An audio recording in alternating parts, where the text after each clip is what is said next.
Vamos nesta sessão ficar a perceber melhor a importância do administrador do condomínio.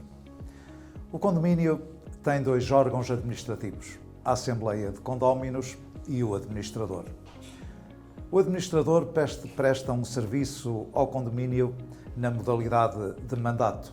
Trata-se, por isso, de um contrato de prestação de serviços. O administrador é eleito ou nomeado pela Assembleia e tanto pode ser um condómino como uma pessoa ou terceiro, por exemplo, uma empresa. O condomínio não pode prescindir da figura do administrador.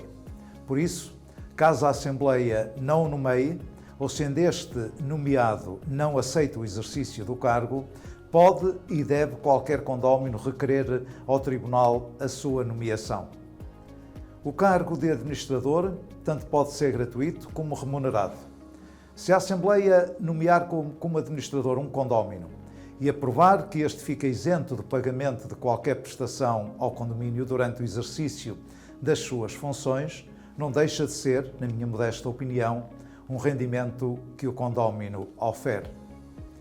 A duração do cargo de administrador é normalmente de 1 ano, mas pode ser acordado com os condóminos um prazo completamente diferente, quer para menos, quer para mais, desde que o regulamento do condomínio não disponha de forma também diferente.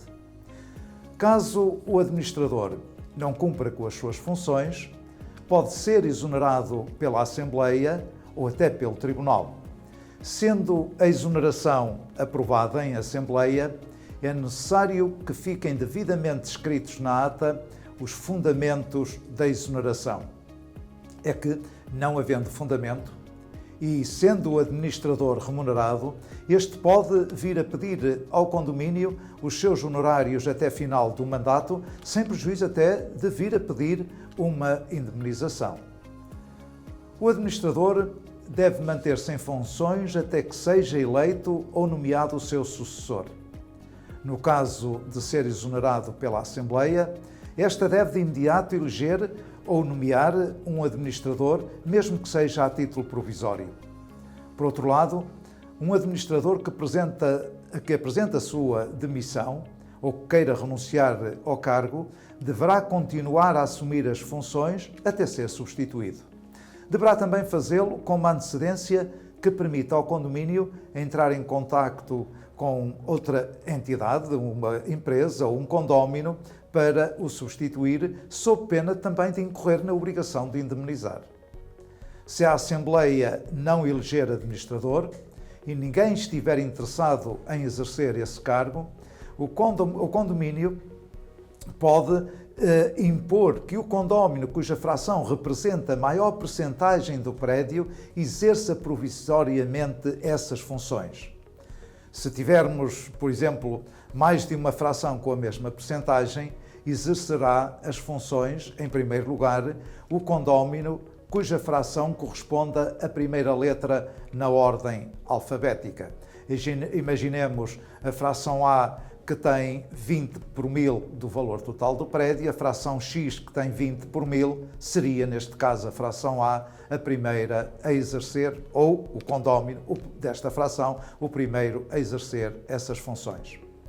As funções do administrador são das poucas que estão plasmadas no Código Civil e são as seguintes, que são muitas: convocar a Assembleia, com o mínimo 10 dias de antecedência, elaborar o orçamento das despesas e receitas de cada ano, com base nas despesas dos anos anteriores e também das necessidades do condomínio, verificar a existência e validade do seguro do edifício, que deve ser atualizado anualmente, e cobrar, como é óbvio, as receitas e efetuar as despesas do condomínio. Mas não ficamos por aqui. Verificar a existência do Fundo Comum de Reserva também é a sua obrigação.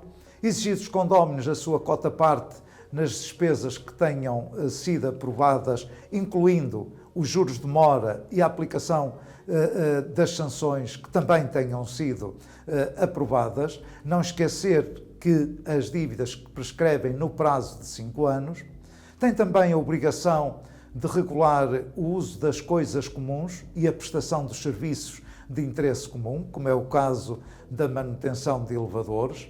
Deve executar as deliberações da Assembleia que não sejam impugnadas no prazo de 15 dias, a não ser que o próprio condomínio aprove ou a Assembleia um prazo diferente, e é preciso terem atenção a este prazo, que são 15 dias. Representar os condóminos perante as autoridades administrativas, deve prestar contas à Assembleia e não aos condóminos individualmente. No entanto, se um condómino pretender consultar os documentos sem violação da proteção de dados relativamente aos condóminos, é um direito que lhe assiste. O administrador deve assegurar a execução do regulamento do condomínio e as demais disposições legais. Quando um condómino não cumpre o regulamento, o administrador deve interpelá-lo e aplicar as sanções previstas no regulamento, se é que o regulamento as prevê. Deve guardar e manter todos os documentos que digam respeito ao condomínio.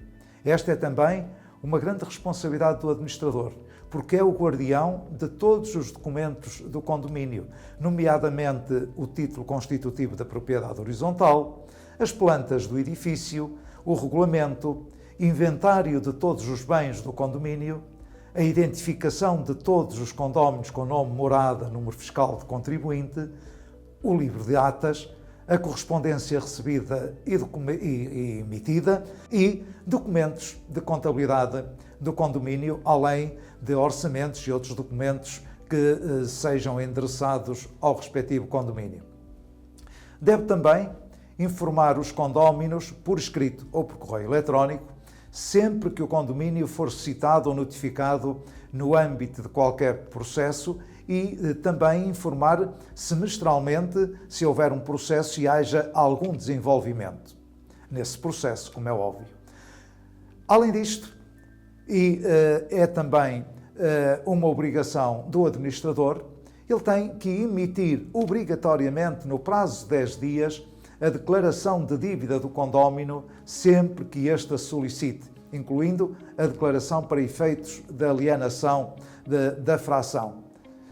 Deve intervir nas situações de caráter urgente, se essa urgência o exigir, convocando de imediato a Assembleia de Condóminos para ratificação da sua atuação. Se, por exemplo, o telhado levantar com um temporal, o administrador deve agir de imediato e, de seguida, convocar a respectiva Assembleia. Deve apresentar à Assembleia pelo menos 3 orçamentos, no caso das obras de conservação, salvo se a Assembleia dispensar esses 3 orçamentos ou até exigir um número diferente. Tem também legitimidade, e está nas suas funções, apresentar queixa quando estejam em causa partes comuns do edifício. E digo queixa-crime. Afixar a sua identificação na entrada do edifício ou local de passagem dos condóminos é uma obrigatoriedade. E sendo um administrador profissional, essa informação deve conter a identificação, a designação da empresa, qual é a sua sede, o contacto telefónico ou de e-mail, ou os dois, ou outra forma de contacto e ainda o horário de funcionamento do respectivo escritório. Por fim, o administrador deve assegurar a publicação, ou melhor, a publicitação e até a publicação das regras de segurança, o que não é muito usual e prática dos administradores, mas que é de extrema importância.